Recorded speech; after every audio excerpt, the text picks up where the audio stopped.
Good day everyone! We are the 7th group and today we will be reporting about the registers of the English language. As a brief recap, language register refers to the degree of formality with which we communicate. It is a variety of language defined according to its use in social situations.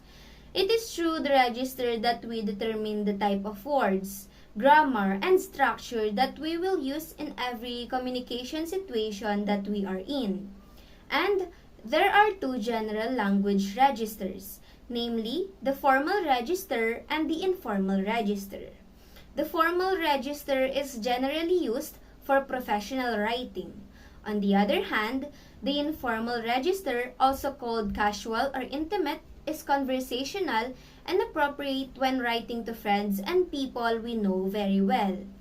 In this assessment task, as an application of what we've learned, we were also tasked to create outputs for each of the two general language registers.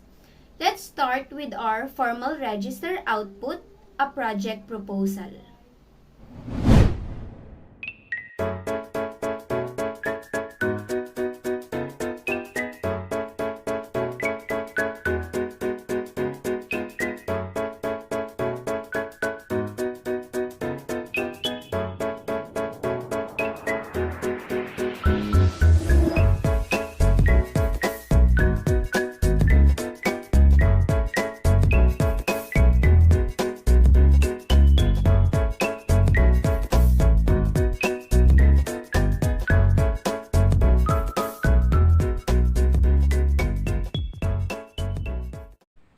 Our output for the formal register of language is a project proposal. Since the output should be relevant to our chosen field, which is veterinary medicine, we decided to entitle the project proposal Operations Spay, Neuter, and Medical Care for Stray Cats and Dogs. Before we discuss our main output, let us first understand what is a project proposal. A project proposal can be defined as a critical document that is presented to a client, a sponsor, or stakeholder to get a project approved or receive funding for it. In proposing a project, an individual simply cannot have a casual conversation with a client, sponsor, or stakeholder. Presenting and writing a formal document is what needed. The project proposal Ms. Messina made is an example of a formal language register. It contains veterinary jargons like spay and neuter that may be very known right now, but some still doesn't have further knowledge of why this should be considered. The sentences per part of the paper is relatively short, yet very packed with the right information that is needed. Contractions, slangs, and gender-biased words are not used in the paper. The author of the paper used third-person POV or point of view, such as the phrase, "This program aims to provide free medical assistance," rather than saying, "We aim to provide free medical assistance," which may also be considered as an active voice.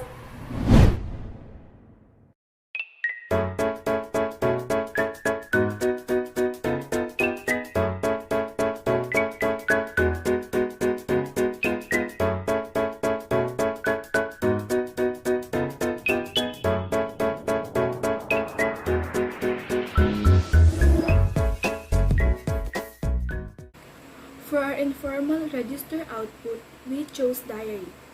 Diaries are a record of entries that describe your life over a period of time, typically on a daily basis.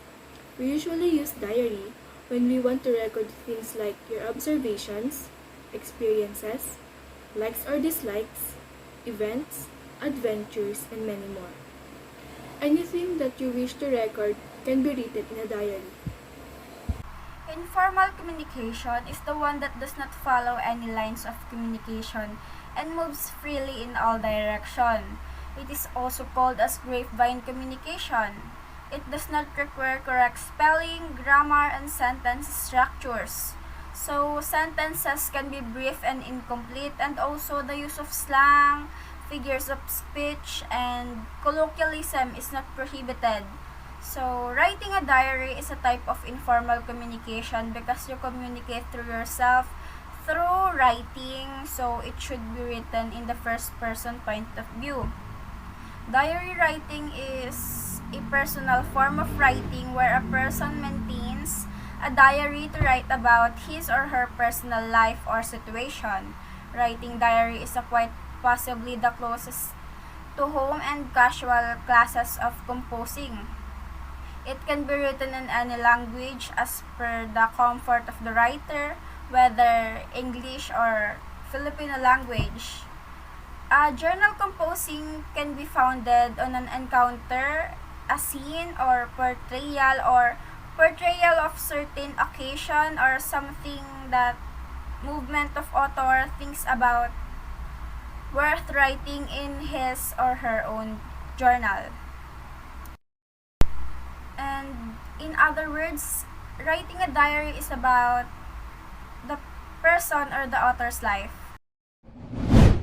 Now, the importance of knowing when to use formal or informal English language register will depend on the business that in or industry who you are speaking with and what you are talking about. When you are working cross culturally or with people you do not know very well, using formal language will help eliminate any misunderstandings and helps you sound polite and professional. We use formal language in situations that are serious or involve people that we don't know very well. And informal is more commonly used in situations that are more relaxed and involve people we know well. Formal language is more common when we write, and informal language is more common when we speak. However, there are times when um, writing can be very informal. For example, birthday cards, postcards, or letters to friends, or text messages and emails. There are also examples where spoken English can be very formal when we speak. For example, speech or a lecture. We don't really use um we're not really casual in those conversations. Now, most uses of English are neutral, and that is they are neither formal nor informal. So, in essence, we use different language registers for different types of writing, just as we use just as we speak differently to different people. We wouldn't talk to the president of the Philippines, the same way we would talk to our own brother or our own friends. So that is the importance of knowing when to use formal and informal language register.